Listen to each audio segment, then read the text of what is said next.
there's no better opportunity than getting in front of people face to face at events like this. 100%. It's hard because they're on the list, but they might be on the list because they're going for 20 minutes. Right. Yeah, it's hard to run into them in the wild, right? But honestly, I think it's a fun, exciting opportunity to be here and have the opportunity to get in front of different people at different brands that you're not getting in touch with through cold outreach. Yeah.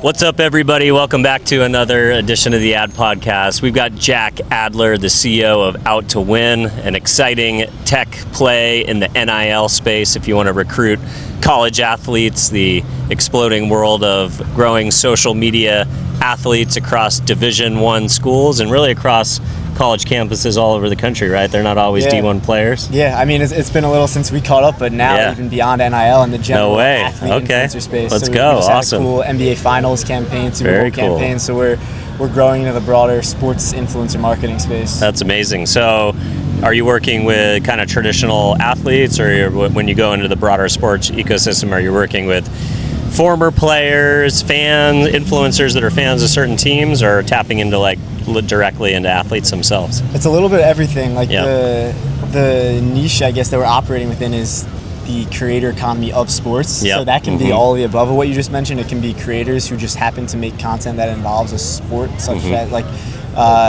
Jesser is an influencer example I'll use. I don't think ever played basketball at any level, but all of his content is basketball related, and he plays in the NBA Creator Cup that they'll have. So there are these content creators who make sports adjacent. They're sports creators, sports fans. They're maybe not talented enough to be D1 players, but they are huge fans of the game, and all their content is about it. Exactly. So my one-liner now will be, we help brands build social campaigns at the intersection of sports and culture. I love that. So that'll involve athletes, which it does in a lot of cases when you really want to tap deeply into fandom. But beyond that, it can tap into just content creators and influencers that make content in the realm of sports. That's awesome. So why did you start to expand the aperture? Was it kind of organic where clients were asking you for it, and then you're like, yeah, why not? I mean, we've got the platform and it's still, at the end of the day, it's the same mechanics. That's really what it was. It was why would we say no if we're being asked about it when we have the infrastructure that applies there? It almost felt like we were leaving an opportunity on the table to not accept that type of deal, because it also has now propelled us into further business opportunities, because not every brand wants to operate in the college and NIL space.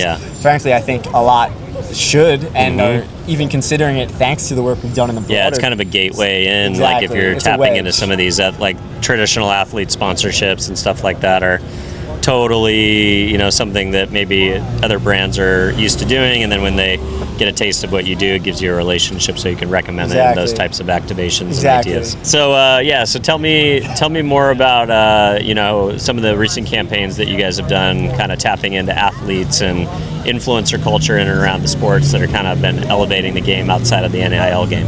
Yeah, I mean, I know I mentioned the NBA Finals campaign, and that one's most recent and relevant since it was with a New York Knicks player, Deuce McBride. Oh, let's go. And I live in New York, so I had the chance to be at the shoot, running it on behalf of Amazon, helping them build a campaign that taps into New York Knicks fan culture ahead of the biggest moment in all of their lives. So that, needless to say, performed really well, resonated really strongly.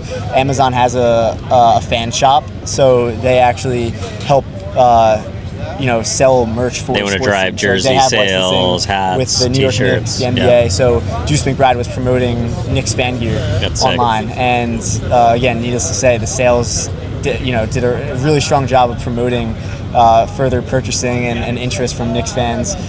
Whether that had to do with Deuce McBride's content pushing towards it, or again it being the biggest moment in all these Knicks lives, he brought awareness to it, and it had a really strong conversion rate directly to their storefront.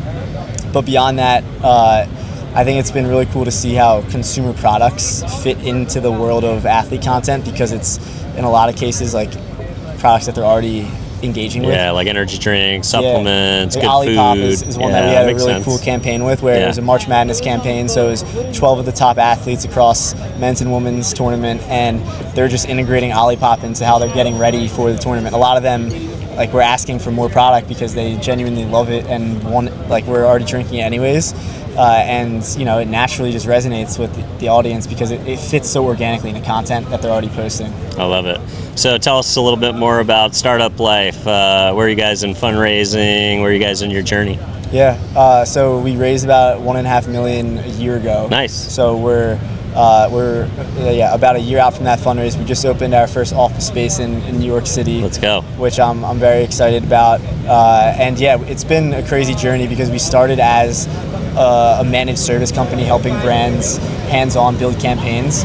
We evolved into building this data intelligence technology to, honestly, the reason why is to scale the company further. Interesting. And we've now realized that especially bringing AI into the fold, services is how we'll scale because brands want more of a hand-holding.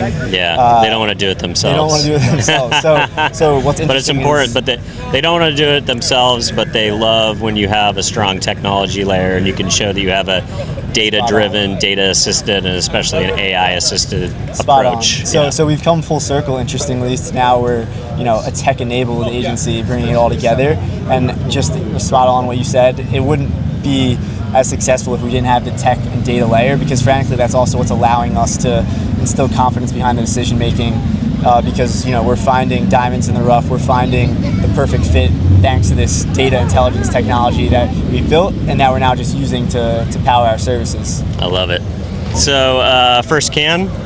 First can. What do you think? I don't know if I say con or can. Yeah, well, it depends if you're American or French. I let the other person say it first usually, and I just go by that. But yeah, I mean, it's my first 8 hours here, so I'm still taking it all in. But it seems like it's just the place to be for marketers across consumer brands. And I mean, frankly, if that's the case, that's where I want to be because we're really just trying to continue expanding our brand awareness relationships in the space, and it seems like a great place to do so. I love it. Are you doing any thought leadership this week? You doing any panels, any speaking, any talks, anything like that? No, I'd like to think not yet. Yeah. I think that this being the first one I'm here, I've been making a lot of really strong connections that hopefully can lead into more of it in time to come. I thought you were pretty strategic when you hit me up. You're like, hey, I saw your name on a list for Sport Beach. Was I actually on a public facing thing or did you? Yeah, so Sport Beach has a list of every attendee there. Oh, that's sick. That's thousands. Yeah, of people. that's wild. I was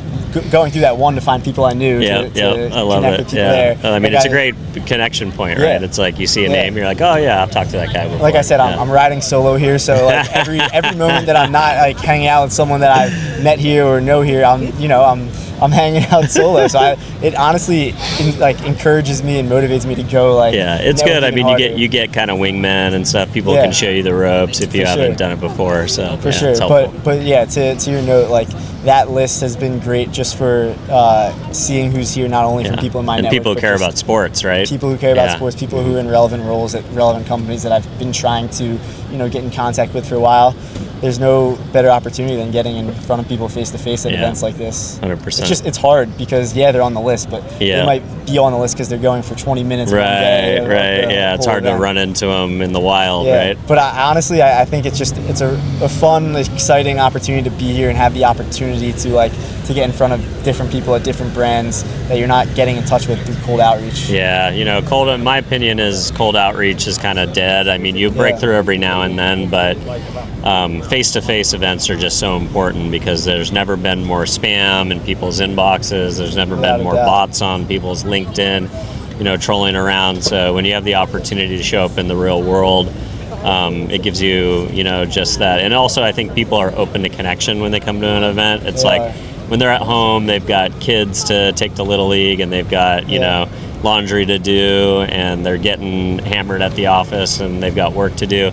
But when you come to an event like this, especially when, all your work people know you're out of the office, hopefully your team is leaving you alone. There's at least the time change that kind of forces you to have some degree of, disconnecting from, your responsibilities, and hopefully you can go out and really make the most of it. So I think, it definitely, I think it puts people in a different mindset for sure. Yeah, at least speaking for myself, now I just have 8 p.m. and 9 p.m. meetings. So that's not fun. But That's honestly, it is cool though, because that's the tough part about being a CEO is you still have a business to run. But it does leave a lot of open time during the day because no one's up yet. So it is nice, like kind of, and then like at like, you know, whatever it is, 3 p.m., 4 p.m., people start coming on in line and my phone starts blowing up. Yeah, I've got 400 emails already. I'm probably going to let them roll till like July 6th when I get back from vacation. So. It's fun though. It really is fun, just like running a business. I mean, like back in the day when starting this, coming up on the 5-year anniversary. Yeah, I think I talked to you when were you still in Buffalo back then, or was that Syracuse? Yeah, you were still in your college town, or? Yeah, so I mean, I graduated in 2023, and then I stayed an extra year helping their athletic department build up their NIL arm, and I mean, just being real, like I never thought that we would get to this point. That's awesome, man. I love that. It is cool just to like step back in cool trips like this and reflect on how far we've come, and it's exciting. It's awesome, dude. Well, hey, I was stoked to hear from you. Stoked to see that you're still trending on the upswing, evolving, doing cool things.